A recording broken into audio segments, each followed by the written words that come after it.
ดูแลต้นไม้ไงอาจจะแต่น้ำยังบ่พอคนเกงกับคนมัน อันไหนแซ่บกว่ากันฮะ น่าจะคนแซ่บ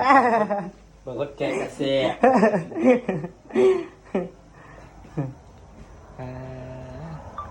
บเลิศเปิดเสย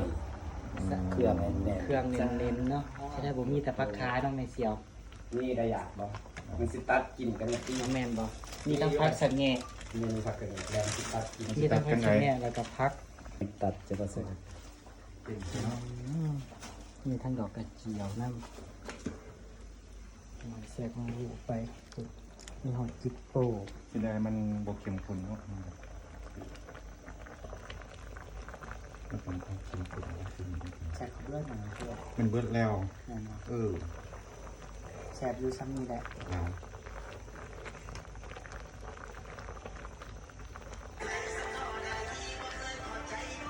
คือบ่าวทาปางทองมาแกงให้กินครั้งแรกสิได้กินนี่ เสียบแท้ แซ่บแท้แน่นอน ใส่เตาแก๊สมันเลยไว้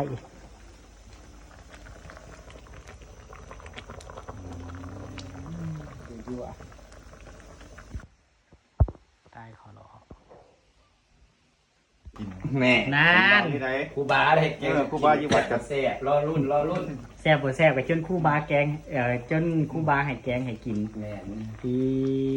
มันจะเก่งน้ำใหม่อันปนปูปนปลากับเห็ดสู่บน จะ กิน เป็น ดี กินแซ่บด้วยซ้ำ แสดงว่าในเรื่องจะไปเห็ดกินเก่งดีซะ กับมีจะคอยอย่างนี้นี่คือกัน อยู่จะคน คือกันซะ อยู่ทางบางช่องอยู่3 คนอยู่พ่อ พี่ กับ น้อง แม่ เจ้าแล้ว เอา เฮ้ยพี่น้องจะคนซะ ไปสู่เมียเบิ่นเลย จะมีพี่น้อง 4 คน มีพี่น้อง4 คน ผู้ชายเพิ่น4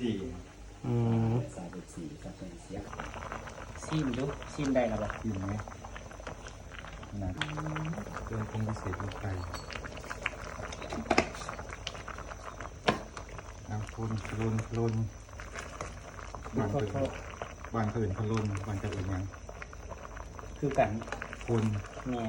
พลุน คนกับคารนคือกัน เป็น4มี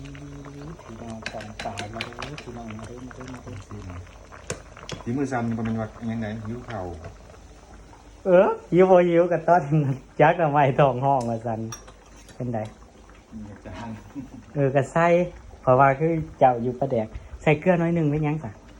เห็นไหมเข้มข้นเอาเกลือลงน้อยหนึงแล้วก็ปลาแดกลงไปอีก โย นั่น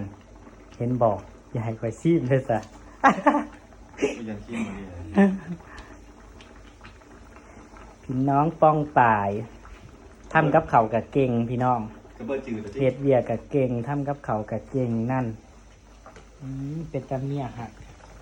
เมียหักเมียลงแล้วเนี่ย บ่ได้เก่งแต่สถานการณ์มันบังคับในเหตุ งอเฮ็ดกับเขาวเป็นอาลีเขาทำให้เขา โอ้ ย่องขนาดได้นี่เมียมักเมียหักขนาดได้เฮ็ดกับเขาวเป็นบางเทื่อเมี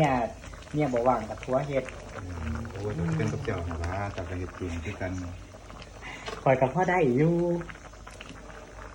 จะใส่ผักกระเทียมลงไปก่อนนะติดมาจากเข้มสู้แล้วเนาะเอาความจริง อาลีแต่ว่าสำหรับข่อยยังจืดน้อยหนึงอยู่ เกิดเป็นไรเจ้า ใส่ผักกระแยงกับผักอีหยังนะสังแงะ ขะแง่ สังแงะนี่ พัสลาของเขาขะแง่ เขาบอกเคยกินนะเขามากินเป็น ใส่มากินเลย แมงหอมทั้งบ้านเจ้าร้ายว่ะ ลายคือกันกระปูคือกันนี่นะ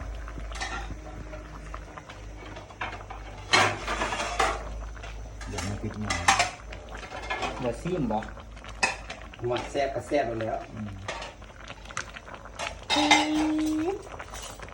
อะไรกันงานสร้าง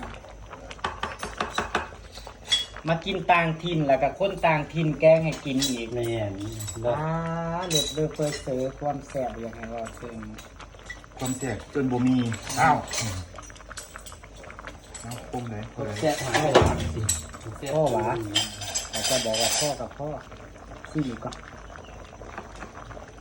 กันเข้มกับพิษนะเบาดิโอได้ต้องใส่อัน นั่นเห็นบอก ก็ใส่อันประเด็กคือเนี้ย แซ่บเจ้าเชื่อบอก สำหรับมีเชียวมาล่าข่อยแล้วสิบอกวันนี้พ่อแล้วเฮ้านั่นไปผู้ได้พ่อกับเติมใหม่ มันก็ยังมันอยากจาง นั่น พอเนาะ อืม ปรุงจิ้มกินไปเลย เอาใช้จองเจ้ามังกีเนี่ยเจ้าไว้แล้วเอาจองออกมาเนี่ย คืออะไรมาอันนี้จุด นี่พี่น้องเราจะกินกับข้าวสวยร้อนๆบ่ได้ถือเขาวเหนียวมากจักกระติบ เตรียมไว้ก่อนจิ้มคุณอยู่ดี กินคนขนม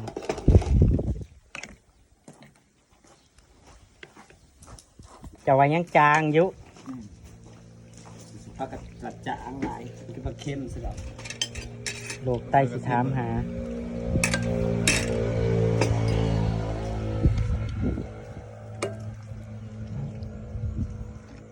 น้ำไม่ ได้ จาก บ่มีผักเนาะ น้ำไม่จากก็เจ้าของ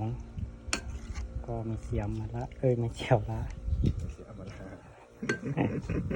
ลูกอีน้อยผู้บ่าวแกน้ำไม่เห็ดกินแล้ว ลูก วันนี้ผู้ชายซีเมืองผู้ชายเห็ดจ้า ผู้สาวเพิ่น พ่อแม่นอนผ่ากินจ้า อืม มาเด้อพี่น้อง ผู้ชายเห็ด กินง่ายอยู่ง่ายพี่น้องไอ้แกน้ำไม่เถื่อนเดียวก็อิ่มเลยแหละเราต้องยากก็ต้องวิธีพิถันคือเนี่ยที่เราทำไมกินง่ายกับจังกับแกงไม้เท่าเดียวก็ แกงหน่อไม้สมตำนี่แหละ น้อยสิพี่น้องเสียบนัว ไปมาไปอยากตามมาไปหูตามมาบอกกินบ่อายพอ ซุปเนื้อแล้วก็ มาซุกเมื่อแล้วเมื่อแต่เมื่อวานนี้ แค่เมาว่ะ กลางคืนโอ้จากหลับจากนอนบัดกลางวันพอเสียงโกนกากกากอีกลางคืนบ่รับบ่นอน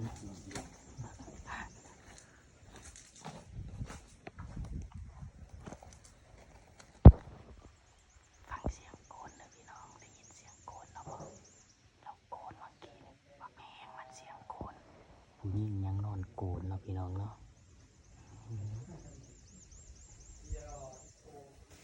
ปีดคือเย็นคักแต่ทางไงเย็นแห้งคักตรงไงลมพัดก็ไผ่เย็นแห้งต้นน้อยๆหนึ่งต้นนะมันเป็น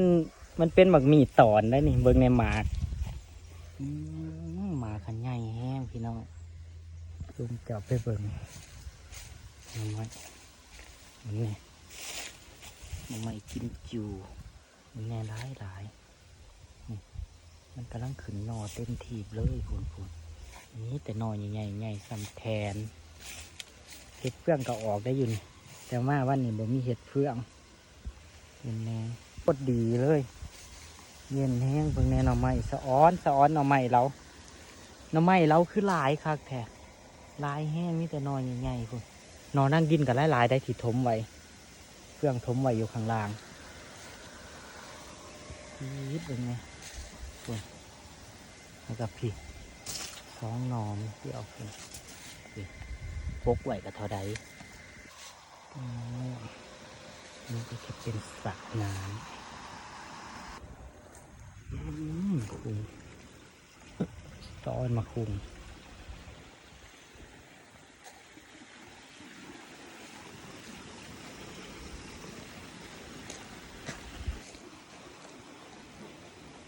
งามมาก